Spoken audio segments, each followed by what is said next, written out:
Blagoevgrad's housing crisis leaves students scrambling for a place to live, as rent prices skyrocket. AUBG's interim president answers the most pressing questions from students. I think we make assumptions about the acceptance rate that are not entirely correct.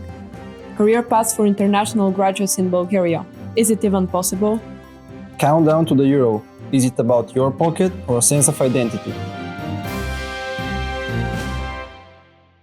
Hello and welcome to DeWired, AUBG student-produced news magazine bringing you in-depth coverage of the stories shaping our community and beyond.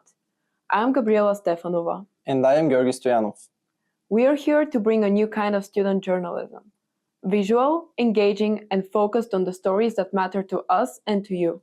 From campus developments to global issues with a local impact, DeWired aims to keep you informed, inspired, and connected, and to get your questions answered. It's news made by students for students, and it all starts right here.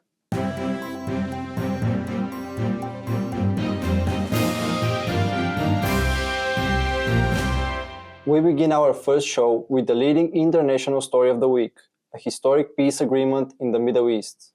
After years of violence and failed negotiations, Israel and Hamas have signed a ceasefire at a summit in Egypt.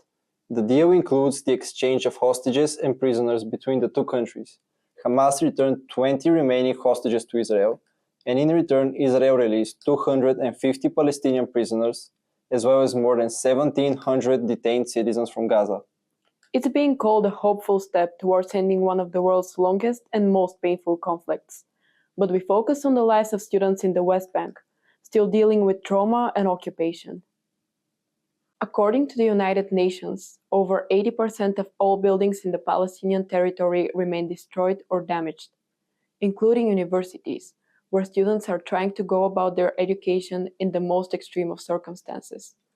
In our original programming, we had the story of a Palestinian girl from the West Bank. Unfortunately, speaking against the Israeli regime posed a safety threat for her, so we had to remove the story from the show at her request. The girl shared with us how, despite the occupation, she goes to university every single day, because for Palestinians, education is resistance. She also talked about the recent ceasefire between Israel and Hamas, and how it causes mixed feelings in her, as it does not mean the end of the war and the occupation. And apparently, it doesn't mean freedom. And now to the leading local story. As the new academic year begins, students in Blagoevgrad are struggling with a challenge that has nothing to do with their studies: finding a place to live. Rents are climbing, according to some data, by double the price or more, and apartments are getting harder to find. Our reporter Ioana Karagiorgieva takes a closer look at why the housing crisis is getting worse, and whether there's any hope for students ahead. The search for apartments in Blagoevgrad has turned into a race. With more and more students coming to the city, more than ever before, the demand for apartments is rising, the rents are high, and the spots are limited. And what is the reason? The American University in Bulgaria admitted its largest freshman class in 2024, an 18% increase from the previous year. The university's residence halls provide housing for about 700 students, but the number of students enrolled reached over 1,200 in spring 2025. That means over 500 students had to live off campus. Southwest University student housing is also limited. Dormitory number 1 is currently under renovation, leaving only dormitory 2 with 430 available beds. So, will the situation improve soon? Here is what Vasil Trendafiov, manager at Home for You property agency, has to say on the topic. В близката една година ще бъдат завършени доста сгради, в които доста от хората са купили с цел инвестиция и след това с цел отдаване под наем. Municipality reports 119 permits issued for new residential buildings in the city. That should help the situation long term. But for now, Home for You has only 2 apartments left for rent. The price is another concern. In 2020, the average monthly rent in Blagoevgrad, according to the National Statistics Institute, was €2.5 per square meter. Now the listings go €5 and above. And the demand can only go up, with new students arriving every semester. Some, like Dimitrina Ivanova, a student at Southwest University, haven't yet found a permanent place to live. So I started searching for a place, I believe in late June this year, and I've been trying to find one like since then constantly. The only places I have been able to find, like the prices are not matching the conditions of the apartment. So that's like something that happens. But right now I'm living with a friend, so in her apartment. Every semester brings new students, but also the question, will there be a place for them in Blagoevgrad? AUBG says there is more housing on the way, combating the local housing issue. Construction of the SCAPTA 3 expansion is already in progress and should be ready by the fall of next year. The new wing will be able to house an additional 300 students. The expansion will add 140 double rooms, 30 single rooms, along with 5 study rooms and 2 additional kitchens. Parking is also a part of the plan.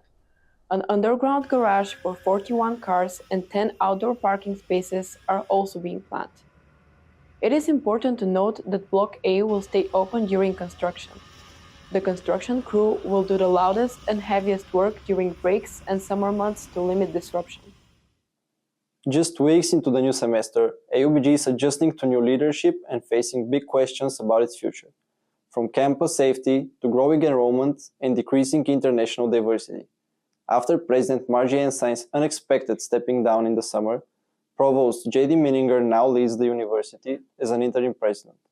Last week I sat down with him to address questions we collected from students. We got a total of 29 questions from 22 members of the AUBG community, and here are the answers. AUBG admitted its biggest class ever, with over 400 freshmen. This number raised concerns among students. Is the university's acceptance rate too high? I think we make assumptions about the acceptance rate that are not entirely correct. Our actual acceptance rate, meaning the number of students that we admit, not enroll, but just admit to AUBG based on their fully completed and eligible applications, is right around 40%, 42, 43%. And it's not nearly as high as I think some assume that it is. According to AUBG's own data, the acceptance rate for the fall 23 was 94%. There is no official data for this semester. But I'd look at other pretty crucial markers in admissions of quality, and some of those would come from things like demand, right? We have a waiting list now for the last couple of years, which is impressive for a small institution like ours. I think that's great. The incoming class had an average GPA of 3.7. So again, we're proud of that. Students also feel the campus is losing its international diversity.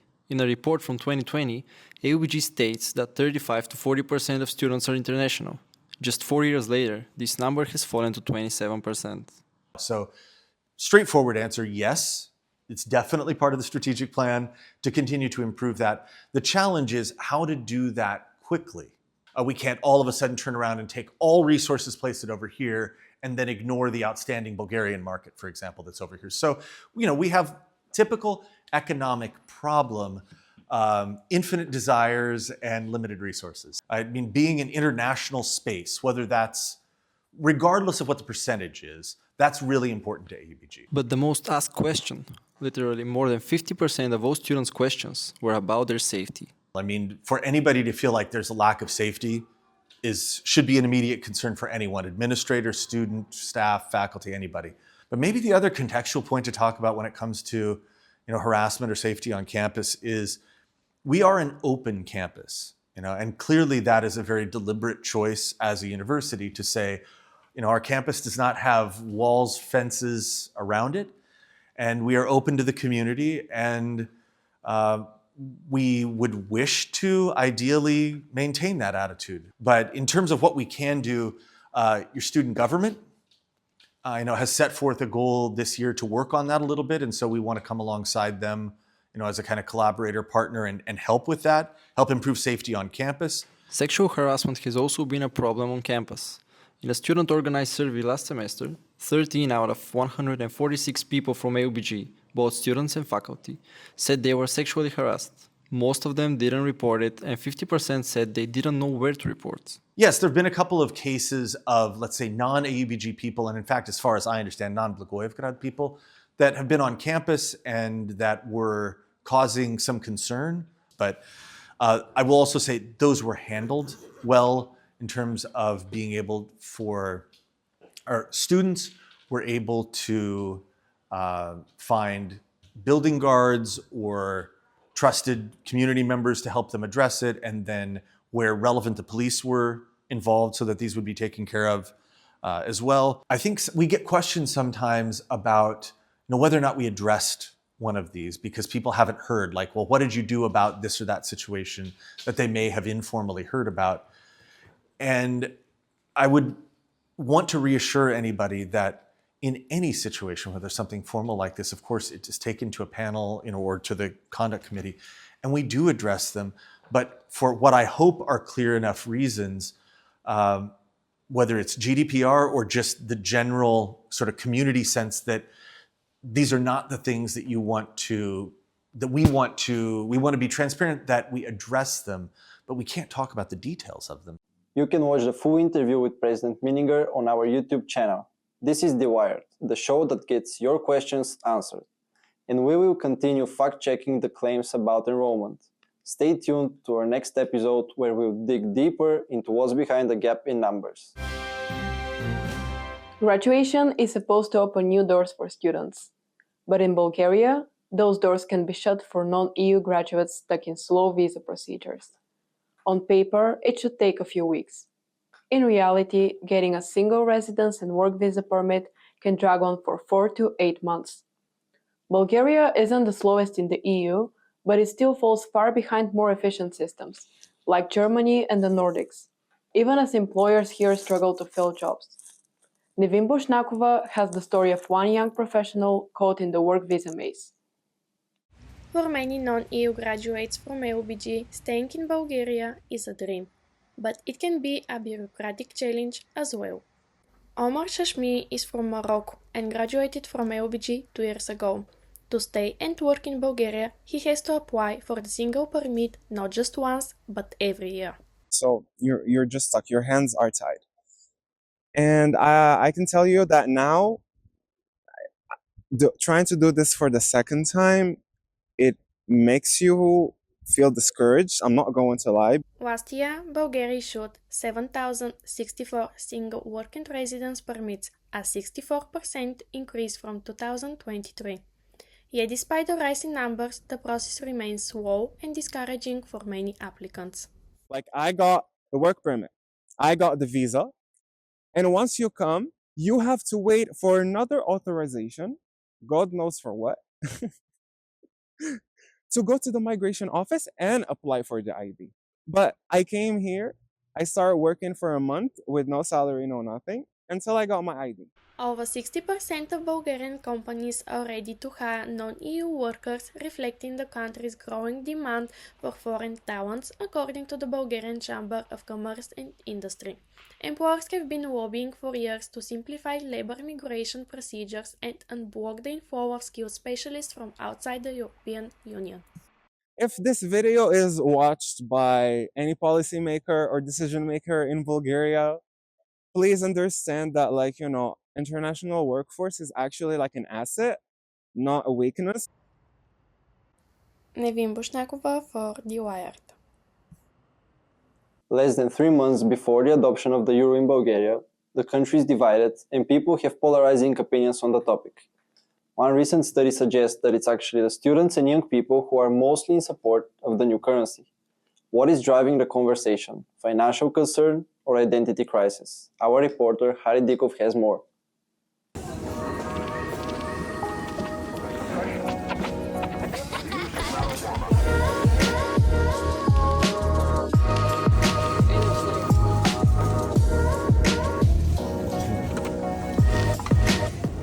Two students, Ernestina and Ivan, each trying to see whether grocery shopping with euros feels different than with leva.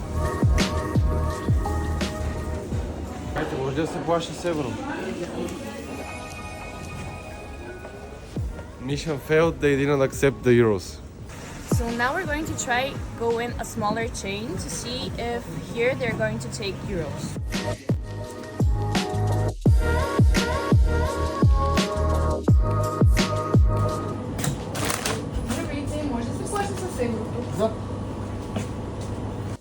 While smaller stores seem faster to adapt to the euro even before the official launch date, a recent poll by Alpha Research has found that around half of Bulgaria favors the change.